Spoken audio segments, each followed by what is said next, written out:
வணக்கம். இந்த காணொளியில் பேசிக்கொண்டிருக்கக்கூடிய நான் இலங்கையை பிறப்பிடமாக கொண்டு தற்போது தொழில் நிமித்தம் குவைத் நாட்டிலே இருக்கக்கூடிய ஒரு இலங்கையர்.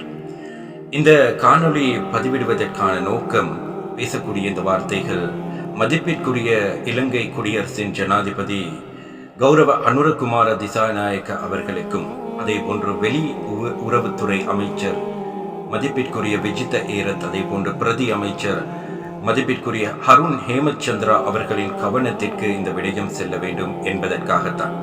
அன்பார்ந்த உறவுகளே, உங்கள் அனைவருக்கும் தெரியும், இப்பொழுது மத்திய கிழக்கு நாடுகளில் போர் பதட்டம் உச்சம் தொட்டிருக்கின்றது.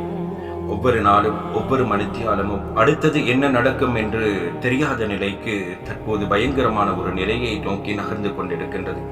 ஆனால் பேசக்கூடிய இந்த நிமிடம் வரை இலங்கையர்களுக்கோ, அதே போன்று வெளிநாட்டில் இருந்து தொழில் நிமித்தம் வந்த ஏனைய நாட்டவர்களுக்கோ, அதே போன்று இந்த மத்திய கிழக்கில் இருக்கக்கூடிய மக்களுக்கோ மிகப்பெரிய அச்சுறுத்தலாக எதுவும் நடக்கவில்லை. ஆனாலும் இந்த பதிவு எதற்காக என்று சொன்னால், வெளிநாட்டு உறவுகள் பல வருடங்கள் வேலை பார்த்து தாயகம் திரும்ப வேண்டும் என்ற எண்ணத்தில் தயாராகி கொண்டிருக்கக்கூடிய வெளிநாட்டு வாழ் உறவுகளுக்காக இந்த காணொளியை பதிவிடலாம் என்று நினைக்கின்றேன். அன்பார்ந்த மதிப்பிற்குரிய ஜனாதிபதி அவர்களே, மிகப்பெரிய ஒரு சிரமத்தை எதிர்கொண்டிருக்கின்றார்கள். மிகப்பெரிய ஒரு துர்பாக்கியமான நிலைக்கு சென்று கொண்டிருக்கின்றார்கள். தாயகம் திரும்ப ஆசையாக இருக்கக்கூடியவர்கள் தற்போது எதிர்நோக்கி இருக்கக்கூடிய மிகப்பெரிய ஒரு பிரச்சனை விமான பயணச்சீட்டின் அந்த விலைதான். அவர்கள் தற்போது குவைட்டிலிருந்து இலங்கைக்கு வர வேண்டும் என்று சொன்னால், அதே போன்று இதர நாடுகளிலிருந்து இலங்கைக்கு தாயகம் திரும்ப வேண்டும் என்று சொன்னால் கிட்டத்தட்ட 3.5 லட்சம் 4 லட்சம் பணத்தொகையை விமான பயணச்சீட்டுக்காக செலுத்தி வரக்கூடிய ஒரு நிலை ஏற்பட்டிருக்கின்றது. உண்மையிலே இந்த நிலை உலகத்திலே ஏற்பட்டிருக்கக்கூடிய போர் காரணமாக மாற்றம் என்பது யாராலும் மறுக்க முடியாது, ஏற்றுக்கொள்ளத்தான் வேண்டும். ஆனாலும் இலங்கையர்கள் என்று வரும்போது உண்மையிலே இலங்கையுடைய பொருளாதாரத்திற்கு இந்த வெளிநாட்டிலே வேலை பார்க்கக்கூடிய உறவுகள் மிகப்பெரிய ஒரு பங்காளிகள் என்று சொன்னால் சரியாக இருக்கும்.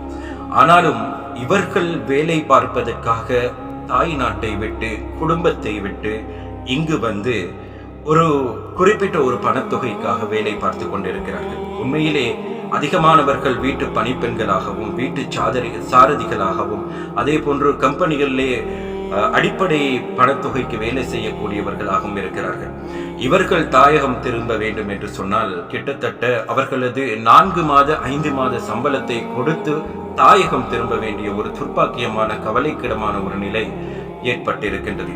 மதிப்பிற்குரிய ஜனாதிபதி அவர்களே, இந்த விடயத்தை தான் நான் கவனத்திற்குள் கொள்ள வேண்டும் என்று ஆசைப்படுகின்றேன். அன்பார்ந்த மதிப்பிற்குரிய ஜனாதிபதி, அதே போன்ற அமைச்சர் அவர்களே, உண்மையிலே இதற்காக ஒரு சிறந்த ஒரு திட்டத்தை வகுத்து இவர்களுக்கு ஒரு உறுதுணையாக எமது நாட்டுடைய அரசாங்கம் இருக்க வேண்டும் என்று நான் பணிவன்பாக தாழ்மையாக வேண்டிக் கொள்கின்றேன்.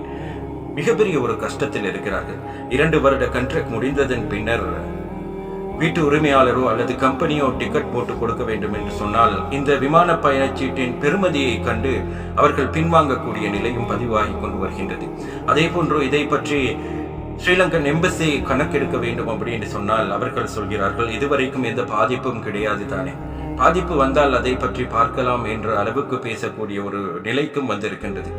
உண்மையிலே வெள்ளம் வரம் மண் அணைக்கட்டு என்பார்கள், உண்மைதானே? அதாவது யாருக்கு எந்த நேரத்தில் எப்படி பிரச்சனை வரும் என்பது பேசக்கூடிய எனக்கும் உங்களுக்குமே சொல்ல முடியாது. ஸோ இப்படி தாயகம் திரும்பக்கூடிய மக்களுக்காக அரசாங்கம் என்ற ரீதியில் கண்டிப்பாக நீங்கள் ஒரு மிகச்சிறந்த ஒரு திட்டத்தை வகுத்து தாயகம் திரும்பக்கூடிய ஆசையாக இருக்கக்கூடிய அந்த மக்களை நாட்டுக்கு கொண்டு வருவதற்கு மிகச்சிறந்த ஒரு முறையை உருவாக்க வேண்டும் என்று அன்பாக வேண்டிக் கொள்கின்றேன். அதிகமான மக்கள் கண்ணீரோடு காத்து கொண்டிருக்கின்றார்கள். இவ்வளவு பணத்தொகையை கொடுத்து நான் எப்படி தாயகம் திரும்புவது என்று. ஸோ அன்பாக வேண்டிக் கொள்கின்றேன். மதிப்பிற்குரிய ஜனாதிபதி அவர்களே, வெளி உறவுத்துறை அமைச்சர் விஜித ஏரத், அதே போன்று பிரதி அமைச்சர் ஹருண் ஹேமச்சந்திரா அவர்களே, தயவு செய்து இதற்காக ஒரு திட்டத்தை வகுத்து எங்களுக்கு ஒரு பக்கபலமாக இருக்க வேண்டும் என்று அன்பாக வேண்டிக் கொள்கின்றேன். இது உங்களுடைய கவனத்திற்காக எடுக்கப்பட்ட காணொளி.